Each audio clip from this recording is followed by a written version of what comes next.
ذهبنا إلى قرية من القرى، كانوا وثنيين عادة، ناس طيبين يعني في إفريقيا. فرحنا للصنم صفع إلههم أمامهم. لم يدافع الرب المزعوم عن نفسه، فأسلموا جميعا. هذا الرجل الطبيب الكويتي عبد الرحمن سميط لم يكن مجرد صافع أصنام أسلم على يديه ملايين الأفارقة. بعد أن قضى أكثر من 29 سنة ينشر الإسلام في أفريقيا، بل نصب نفسه أيضا محاربا للفقر وعدوا للجهل، تاركا رغد العيش في بلاده الكويت المترفة ليبدأ تجارة رابحة مع الله. وبين ذراعيه أطفالا أفارقة يتربص بهم الموت بعد أن عزت عليهم حتى الفتات. بيد حمل درع الزكاة، وبأخرى امتشق الخير والمشاريع التنموية سيفا. فكان حضوره الطاغي في أوساط الفقراء والمحتاجين، ما عرضه لعشرات محاولات الاغتيال والقتل من قبل الميليشيات المسلحة التي كانت تستعبد أهالي القرى.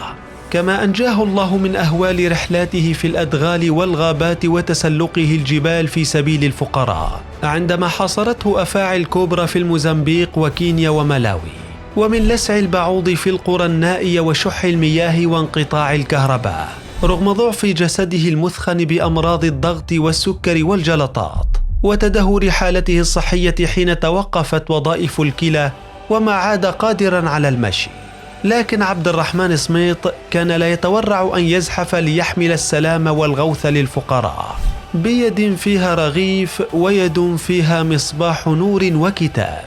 فكانت آيات استقرت في قلبه، سلاح الحسم في معركته ضد الفقر والجهل، قبل أن يسلم الروح لبارئها. فمن هو الطبيب سميط صافع الأصنام وحبيب الفقراء؟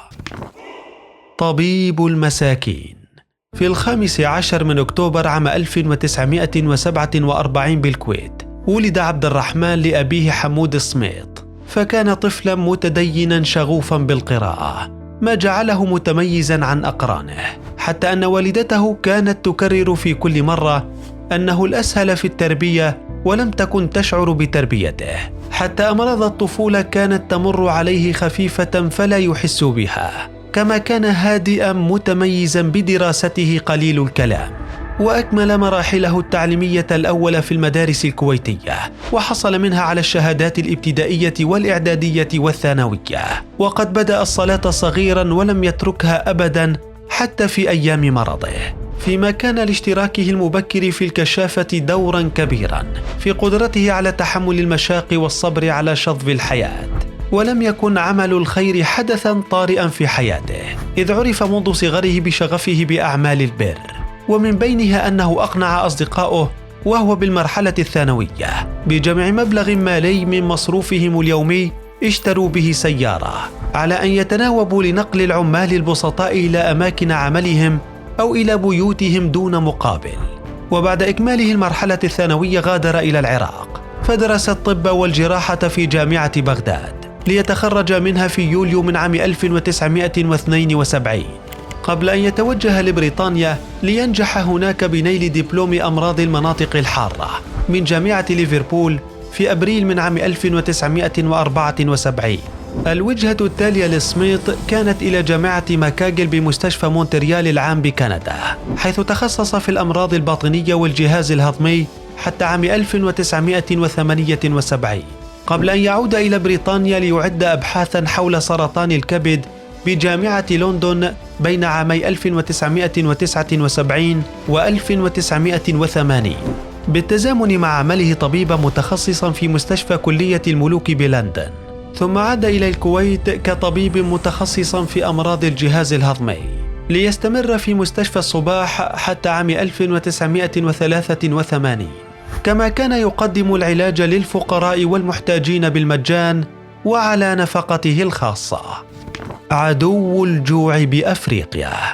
حياة سميط الحافلة بعمله كطبيب لم تحل دون أن يمعن بأعمال الخير خلال الفترة ذاتها، إذ تولى العديد من المناصب والمسؤوليات في مؤسسات خيرية، بينها الأمانة العامة لجمعية مسلمي أفريقيا عام 1981، وظل على رأس الجمعية بعد أن تغير اسمها عام 1999 إلى جمعية العون المباشر. كما كان سميط عضواً مؤسساً في الهيئة الخيرية الإسلامية العالمية والمجلس الإسلامي العالمي للدعوة والإغاثة، وعضواً في جمعية النجاة الخيرية الكويتية وجمعية الهلال الأحمر الكويتي، إضافة لترأسه تحرير مجلة الكوثر المتخصصة في الشأن الأفريقي. إمبراطورية الخير والدعوة التي عمل سميط على تأسيسها شملت أيضاً أعمال دعوية وخيرية عدة من العراق مروراً بأفريقيا حتى بلاد الإسكيمو. كما كان عضواً في مجلس أمناء منظمة الدعوة الإسلامية بالسودان ومجلس أمناء جامعة العلوم والتكنولوجيا في اليمن، وتولى رئاسة مجلس إدارة كلية التربية في زنجبار ورئاسة مجلس إدارة كلية الشريعة والدراسات الإسلامية في كينيا، حيث ظلت أفريقيا العشق الأول والأخير لأعمال خير سميط. وقد بدأت الحكاية بعد دراسة ميدانية قرأها سميط تؤكد أن ملايين المسلمين في أفريقيا لا يعرفون عن الإسلام إلا خرافات وأساطير، وأن أغلبيتهم عرضة للتنصير، إذ لم يكن الفقر والجهل والأدغال الخطرة أكبر العقبات التي واجهت عمل سميط بأفريقيا، بل ميليشيات مسلحة تستعبد الأهالي وتعد المسؤولة على حماية أعمال التنصير. فيما كان أحد أهم أسلحة سميط الزكاة، فكان يرى أن زكاة أموال أثرياء العرب تكفي لسد حاجة 250 مليون مسلم، ولو أخرج هؤلاء الأغنياء الزكاة عن أموالهم لبلغت 56.875 مليار دولار، مع افتراض أن عدد فقراء المسلمين في العالم كله يبلغ 250 مليون فقير، فإن نصيب كل فقير منهم 227 دولاراً، ما يكفي لبدء عمل منتج يعيش على دخله.